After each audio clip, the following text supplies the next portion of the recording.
What a year. What a year. An insurrection, an impeachment, and an inauguration, and that was just January. A few COVID variants, a few vaccines, and then boosters. Condos collapsed in Florida. Simone Biles pulled out of the Olympics in Tokyo. The U.S. pulled out of Afghanistan. There was a coup in Myanmar. A boat got stuck in the Suez Canal. Rich people went to the edge of space, and NASA landed a rover on Mars. Harry and Meghan spilled the tea on Oprah. That was all this year. The Texas freeze was this year. I don't know about you, but I am exhausted. In truth, I've been exhausted for so long. 1 year of tribulation and tragedy has rolled into another, and I just can't seem to catch my breath. Every time I think I've got a moment to breathe, the wind is knocked out of me again. We feel like the world is opening, and then Omicron, and everything is uncertain again. The dreadful poetry of COVID is that it attacks the lungs, that it makes it hard to breathe. And so for 20-some months, I've been holding my breath, trying to savor every single breath. The rallying cry of the protests after the death of George Floyd were his final words, "I can't breathe." I know that was 2020, but those words feel as true now as they did that summer.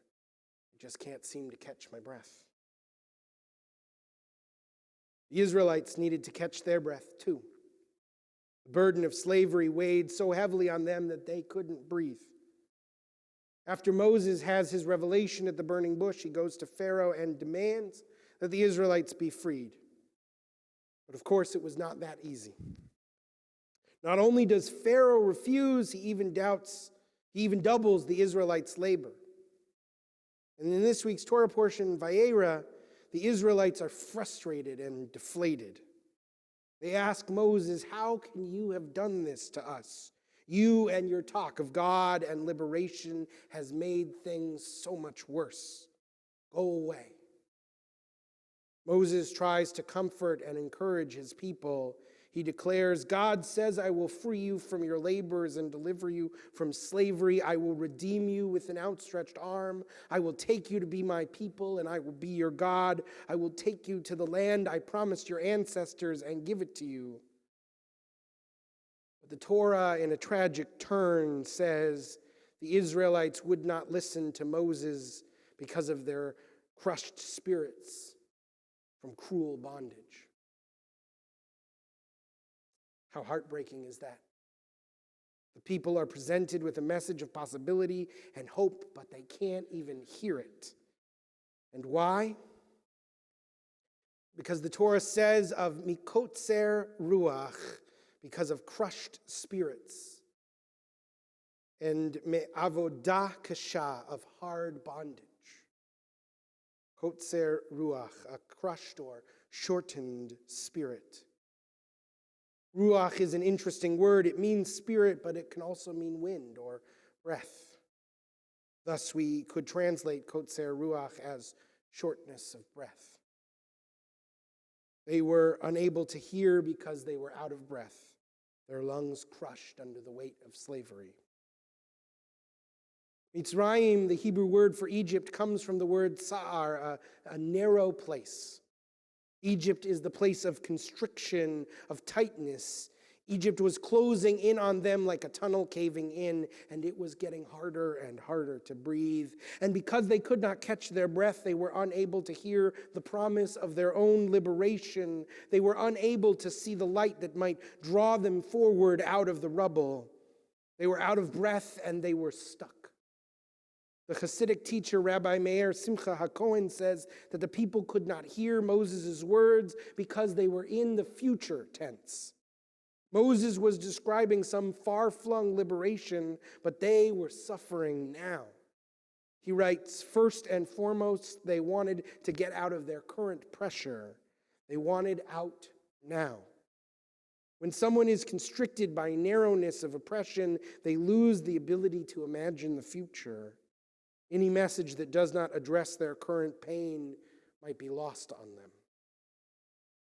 How true it is that when we are short of breath, we are also short of vision. When we are panicked, when we are afraid, we lose sight of the path forward. The first step to liberation is breath. To combat scarcity, we must combat kotzer ruach, shortness of spirit. According to the Kabbalists, ruach is the home of our moral virtues, our ability to distinguish between good and evil. What was lost to the Israelites when they were short of ruach was their moral imagination. They lost sight of what was good in the face of the evil that surrounded them. A few years ago, I heard Reverend Michael Ray Matthews from the Faith in Action Organizing Network say something that has stuck with me. He said, if we are not cultivating our own moral imagination, then we are probably living inside someone else's. That was the problem the Israelites faced. They were so deep in their oppression, in Pharaoh's moral imagination, that they could not muster their own. And maybe that's the reason for this feeling I've had these last few years of moral asphyxiation. Even in myself, my capacity for care and compassion to my neighbors has been stretched to its breaking point by this pandemic, so I am less able to respond with empathy to the latest wave of cases than I was in the early days of the pandemic. And I see this moral suffocation not just inside of me, but in our nation and our world. People who cannot catch their breath, cannot feed their moral imagination the vital oxygen it needs to thrive and expand. To find our way back to the kind of love we must show our neighbors, we must find ways to breathe. We call God Ruach HaKodesh, or Holy Spirit. And this is also the name given to divine inspiration, to the gift of prophecy. The prophets were known for their moral imagination, for their ability to see good and call out evil. To tap into our ruach is to tap into a moral imagination that goes beyond our own into something expansive, into something divine. Even in this parsha, God introduces God's self as Yud, He, Vav, He. A puzzling name that is made up entirely of vowels. It is unpronounceable, so we usually replace it with the placeholder word Adonai. But if we were actually to try and vocalize it, it would sound something like this. God's name is a breath. God is that which fills our lungs and our hearts. God is that which opens the alveoli and the capillaries, that which expands the tight places and fills them with the invisible that is all around us. To breathe is to speak the name of God over and over. And perhaps this is part of how we cultivate ruach, the awareness that even when we are gasping for breath, we are grasping God's name. To find our way out of the trouble, the tsuris, we must find our way out of the tsar, the narrowness. And that is our work here in this sacred community. That is why we come to be together, to ask big questions and say the immortal words that oxygenate our moral imaginations. And that is the work of Shabbat. Week after a week of slavery, of work and toil, we are commanded to march joyously into freedom, into a more expansive time of spiritual possibility. We are not freed from our obligations, but we are no longer confined by them. Shabbat is a gift of open space. Is it any wonder that the word to draw breath, aspiration, is also the word for our loftiest ideals? When we find space to breathe, we find we are able to focus on our highest aspirations. Abraham Joshua Heschel, in his book, The Sabbath, calls Shabbat a sanctuary in time. He writes, the meaning of Shabbat is to celebrate time rather than space. On the Sabbath, we try to become attuned to holiness in time. It is a day on which we are called upon to share in what is eternal in time, to turn from the results of creation to the mystery of creation, from the world of creation to the creation of the world. It is in this sanctuary in time that we might find space to breathe. I need to catch my breath. And I need to give myself the space to breathe. Not only because one cannot survive without oxygen, but also because before we pass out completely, our vision narrows. When we are in Kotzer Ruach, we are robbed of our moral imagination. On both a real and a metaphorical level, COVID steals people's ability to take in air. And in that state, we cannot imagine a way forward, let alone a way towards a world that is better than the one we left. Without moral imagination, how do we leave slavery and head towards the promised land? A land of justice, a land of freedom, a land of opportunity and possibility and equality. I need to catch my breath. And Shabbat is my weekly opportunity. Shabbat is expansiveness in a constricting world. Shabbat is the opportunity to attend to my own Ruach, my spirit, and to listen to the Ruach HaKodesh, the Holy Spirit of the universe. And all I need to do is open myself up and remember to breathe. So that's what we're going to do for the last few minutes of this sermon. We're going to breathe. I'm just going to stand here in silence, confuse the people on the live stream if they're just tuning in. I'm going to try and stretch my body and let my lungs fill with air.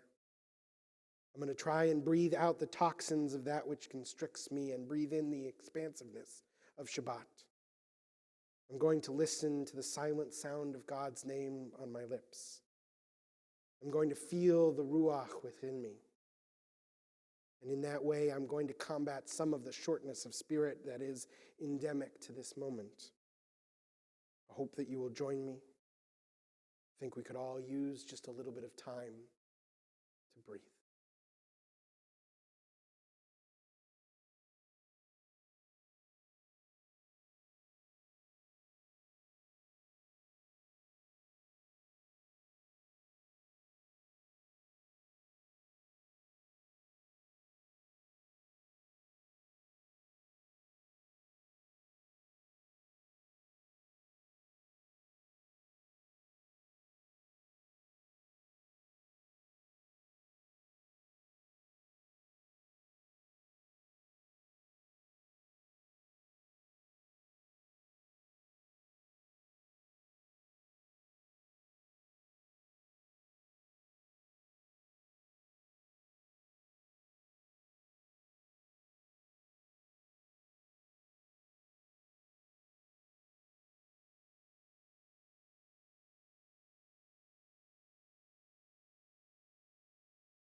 May this Shabbat and this new year be an opportunity to catch our breaths.